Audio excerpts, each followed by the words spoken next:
Este trabajo analiza el proceso de ingreso de los hinchas de River al Estadio Monumental desde los accesos del Libertador y Udaondo.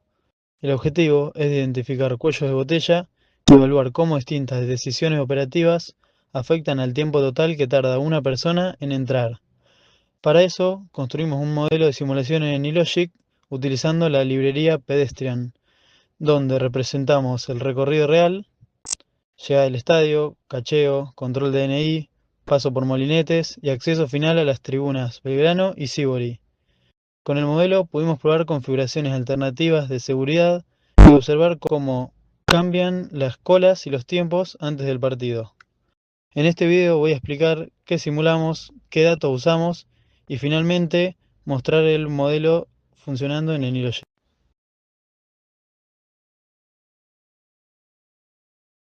El ingreso al Monumental no es solo caminar y pasar un molinete. Antes de entrar, cada hincha enfrenta cacheo, verificación de DNI y control de entrada.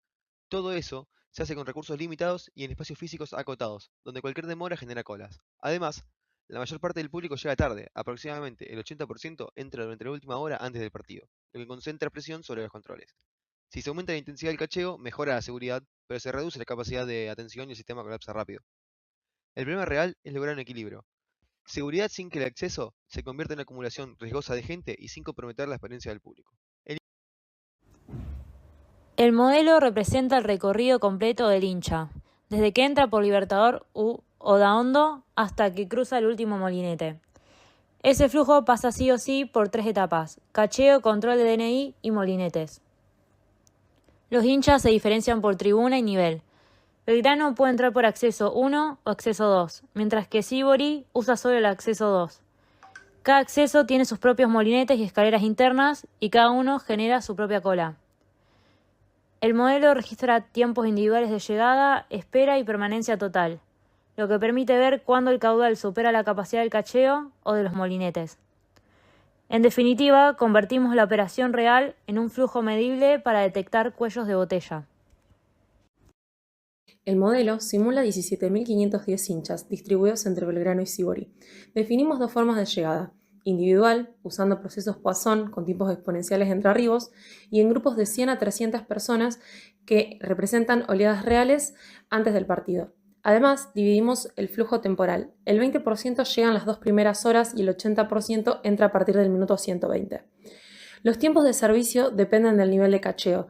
Sin cacheo es prácticamente cero, con cacheo leve ronda los 2 segundos, moderado 5 y con intensivo unos 10 por persona.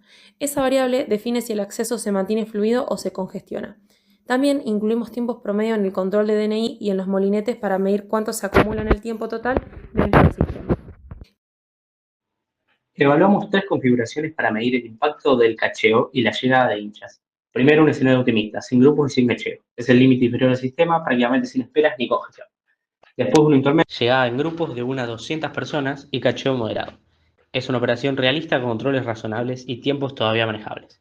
Y por último, el escenario pesimista, sin grupos y con cacheo intensivo. Ahí aparece la saturación porque el control exhaustivo choca con el pico de llegada. Comparando, se ve claramente que el cacheo define si el sistema fluye o colapsa, y que los grupos ayudan a estabilizar la entrada. El cambio clave es la intensidad del cacheo. Cuando se pasa al control intensivo, el tiempo promedio en el sistema sube a casi 18 minutos y la espera en cola sube a los 7, confirmando que es el principal cuello de botella. La modalidad de llegada también mueve la aguja. Entrar en grupos mejora los tiempos frente al ingreso individual porque ordena el flujo. La configuración más eficiente es cacheo moderado y llegadas grupales, combinando seguridad con capacidad operativa sin saturar el acceso. Bueno, yo voy a hablar un poco sobre cómo funciona el Anilogic, así que ahora voy a correr el programa. Como podemos apreciar en esta pantalla inicial, se pueden elegir los diferentes parámetros de configuración para la corrida, tales como la cantidad de personas por grupo, que van de un rango de 100 a 300, o si se desea se puede seleccionar la opción de sin grupos. También podemos seleccionar el nivel de cacheo, entre cacheo sin cacheo, cacheo leve, cacheo moderado y cacheo intensivo, que su principal diferencia son el tiempo que se le va a cachar a la persona. Como ejemplo, para correr, vamos a correr 200 personas y un cacheo moderado. Le damos a iniciar la simulación y comienza todo. Las personas llegan a la calle del estadio y pasan por el cacheo y luego pasan al escaneo del DNI. y a su vez después van hacia sus respectivas entradas. La lógica que maneja esta sección sería un source que genera pets con parámetros ya predefinidos, tales como qué entrada va a tener, hacia qué lugar va a ir, etc. Entonces pasa por un cacheo, pasa por el del DNI y va hacia su respectivo acceso.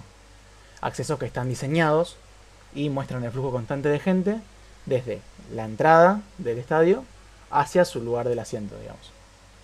Acceso 2 también está diseñado y muestra también el flujo de gente.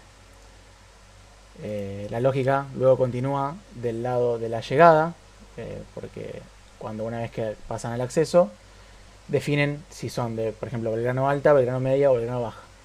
Y a su vez luego pasan a donde deben esperar, que sería el asiento. Entonces ahí termina y luego mueren para evitar problemas de lag. En estadísticas podemos apreciar dos muy importantes, que son el tiempo promedio en sistema y el tiempo promedio en cola. Estadísticas muy importantes para el desarrollo del informe. Los resultados muestran que el factor decisivo en la operación es el nivel de cacheo. A mayor exhaustividad, se reduce la capacidad de atención y aparecen esperas prolongadas, incluso con un flujo controlado. El escenario intermedio demuestra el mejor equilibrio, mantiene seguridad, evita colapsos y mantiene tiempos promedio razonables en el sistema. Además, la llegada en grupos ayuda a estabilizar el proceso y disminuye la dispersión del flujo. En conjunto, el modelo permite anticipar problemas y tomar decisiones antes del partido.